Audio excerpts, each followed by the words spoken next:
आज की कहानी है एक ऐसे कैदी की जो हर बार जेल से भाग निकलता है, फिर चाहे कितनी भी सिक्योरिटी क्यों ना हो। ये कहानी है जापान के सबसे खूंखार कैदी सुजुकी की, जो इस समय जापान की सबसे हाई सिक्योरिटी जेल में अपनी सजा काट रहा है। चेकिंग ड्यूटी पर घूम रहे गार्ड्स के जाने के बाद सुजुकी अचानक मुस्कुराया और अपना एक दांत बाहर निकाल लिया। कुछ देर बाद गार्ड्स फिर से चेकिंग करने आए, लेकिन इस बार सुजुकी फरार हो चुका था। उन्हें वहां किसी के मौजूद होने का शक हुआ, लेकिन सुजुकी भी कोई कच्चा खिलाड़ी नहीं था। वो बिना आवाज किए रोशनी से बचता हुआ इधर से उधर छुपता रहा। जब गार्ड्स ने आइसोलेशन सेल की दोबारा चेकिंग की तो वो समझ गए कि सुजुकी भाग चुका है। उन्होंने तुरंत बाकी के गार्ड्स को बुलाया और देखते ही देखते वहां भीड़ इकट्ठा हो गई। जब सुजुकी छत से भाग रहा था तो जोर जोर से जेल के सायरन बजने लगे। अचानक जोरदार बारिश शुरू हो गई और हमें पीछे की कहानी दिखाई जाती है।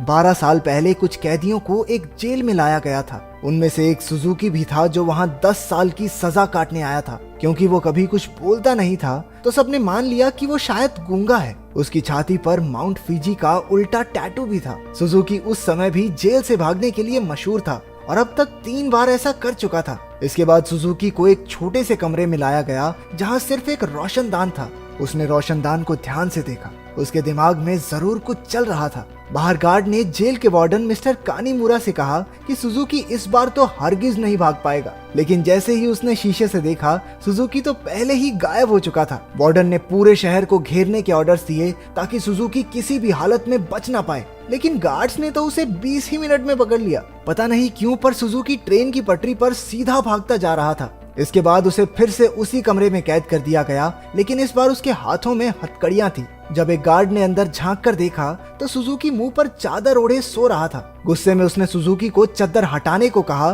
क्योंकि वो कोई चांस नहीं लेना चाहते, लेकिन जब बार बार कहने पर भी उसने चादर नहीं हटाई तो गार्ड्स ने मिलकर उसकी बुरी तरह पिटाई की। अगली सुबह वार्डन ने सुजुकी के सारे पुराने रिकॉर्ड्स निकाले। ध्यान से पढ़ने पर उसे पता चला कि जब भी सुजुकी जेल से भागता है तो हर बार वो ट्रेन की पटरी पर ही पकड़ा जाता है। रात को वार्डन गार्ड्स के साथ चेकिंग पर निकला। वो सुजुकी के सेल में पहुंचकर हैरान रह गए क्योंकि उसने किसी तरह अपनी हथकड़ियां खोल दी थी। गुस्से में गार्ड्स ने उसे मारते हुए पूछा, कैसे खोली हथकड़ियां? हाँ, कैसे खोली हथकड़ियां? लेकिन हमेशा की तरह सुजुकी चुप रहा।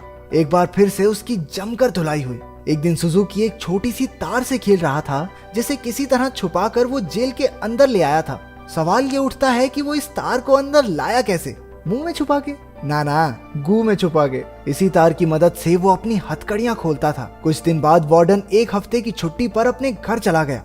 अब सुजुकी के पास भागने का बहुत अच्छा मौका था। उसने अपनी तार निकाली और ताला खोलने की कोशिश की। जल्द ही वहाँ एक गार्ड चेकिंग के लिए आ गया। उसने झांक कर देखा कि सुजुकी फिर से अपना मुंह ढककर सो रहा था, लेकिन इस बार गार्ड बिना कुछ कहे चला गया। लेकिन असलियत तो ये थी कि सुजुकी अंदर था ही नहीं। वो तो छिपकली बनकर छत से चिपका बैठा था। वो जेल से भागने के लिए सही मौके के इंतजार में था। गार्ड के जाने के बाद वो धीरे धीरे ऊपर तक पहुंच गया। उसने छत की एक खोखली जगह पर मुक्का मारा और वहां से भाग निकला। जब गार्ड्स को पता चला तो उन्होंने तुरंत सायरन बजा दिया। वार्डन को भी खबर पहुंचा दी गई और वो तुरंत जेल के लिए निकल गया।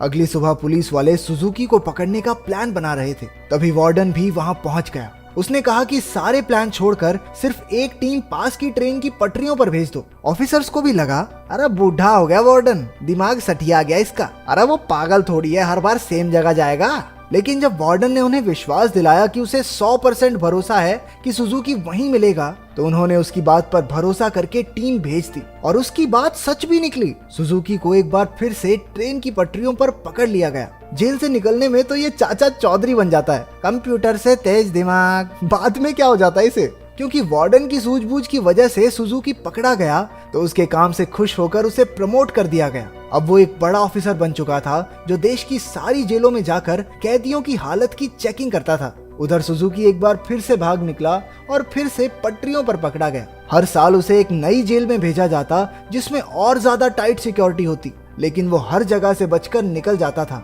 इसी वजह से मीडिया ने उसे स्टार भगौड़े का खिताब दिया और वो पूरे देश में मशहूर हो गया। 12 साल बाद उसे सेंट्रल जेल में लाया गया। यहाँ वो कड़ी सिक्योरिटी में था क्योंकि 10 गार्ड सिर्फ उसी पर निगरानी रखने के लिए खड़े थे।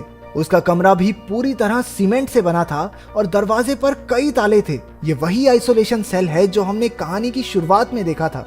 गार्ड्स के जाने के बाद सुजुकी ने चारों ओर नजर दौड़ाई। वो एक बार फिर से भागने की तैयारी में था। एक गार्ड ने खाना लाकर उसके सेल में रखा, लेकिन उसके जाने से पहले ही सुजुकी ने उसे पकड़कर हथकड़ी लगा दी।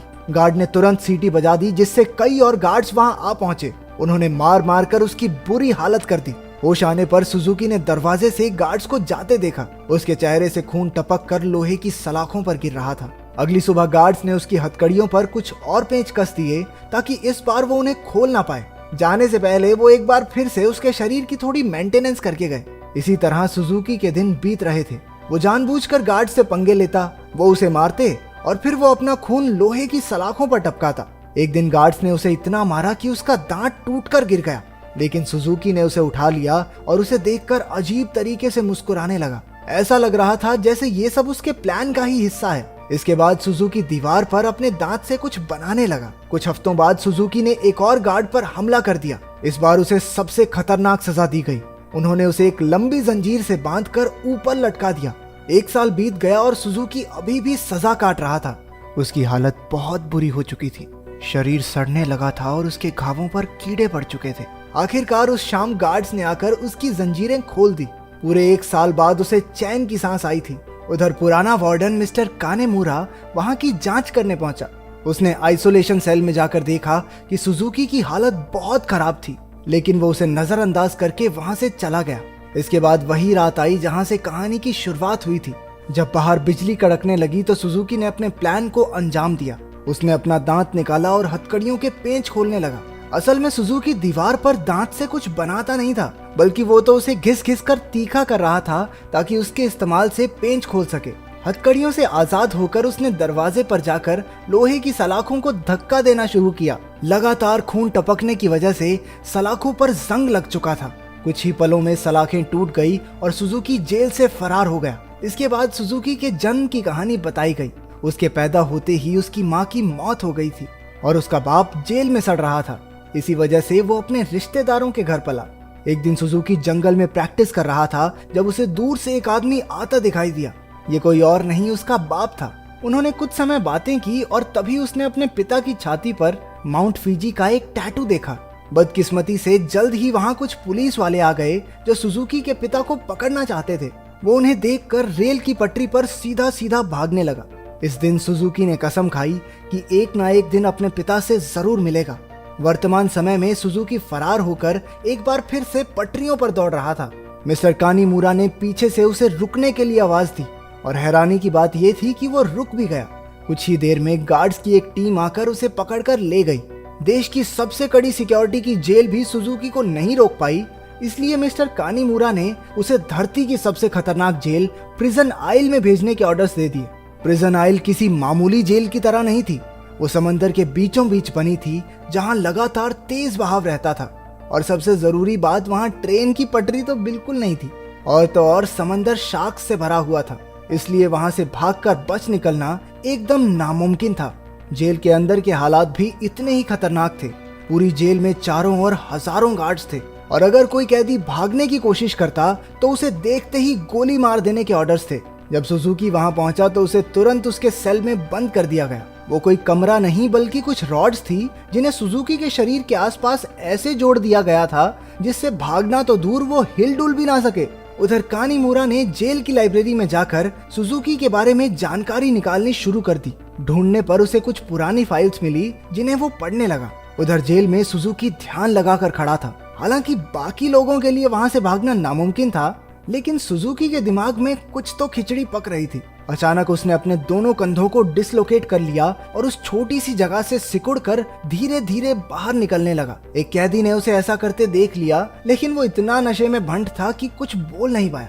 उधर कानीमुरा अभी भी अपनी रिसर्च कर रहा था कि जेल के सायरन बजने लगे। हालांकि परेशान होने की बजाय जेल का वार्डन खुश हो गया, क्योंकि वहां से बचकर निकलने का कोई रास्ता था ही नहीं। ऊपर से आज सारे गार्ड्स को एक कैदी को गोली मारने का मौका मिलेगा। मिस्टर कानीमुरा ने उसे समझाने की कोशिश की कि सुजुकी कोई आम कैदी नहीं है, लेकिन वार्डन ने उसकी बात को नजरअंदाज कर दिया। अगली सुबह कई गार्ड्स को बंदूकें देकर पूरे आइलैंड में फैला दिया गया। वार्डन अपने आदमियों को कुछ समझा रहा था कि वहां मिस्टर कानीमुरा आ गया। उसने वार्डन को बताया कि सुजुकी असल में अपने बाप को ढूंढने आया है जो इसी आइलैंड पर कैद है। ये सुनकर सब हक्के बक्के रह गए और तभी सुजुकी की असलियत का खुलासा हुआ। असल में अब तक जो भी हुआ वो सब सुजुकी के प्लान का एक हिस्सा था। वो बार बार जेल से भागकर जानबूझकर पकड़ा जाता था ताकि आखिरकार प्रिजन आइल तक पहुंच सके। उसका असली मकसद था अपने पिता को आजाद करवाना।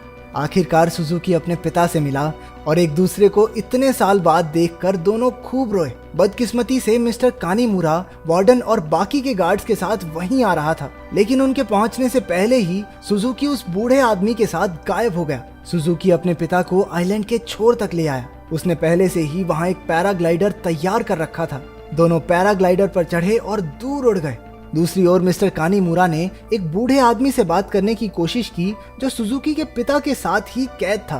तभी उसने माउंट फिजी का एक टैटू उस आदमी की छाती पर देखा, जिसका सीधा मतलब ये था कि इतने सालों की कड़ी मेहनत के बाद भी सुजुकी गलत आदमी को लेकर भाग गया। अब इससे बुरी किस्मत तो किसी की नहीं हो सकती। क्या आप अपने पिता के लिए इतनी परेशानियां सह सकते हैं? कमेंट्स में जरूर बताना।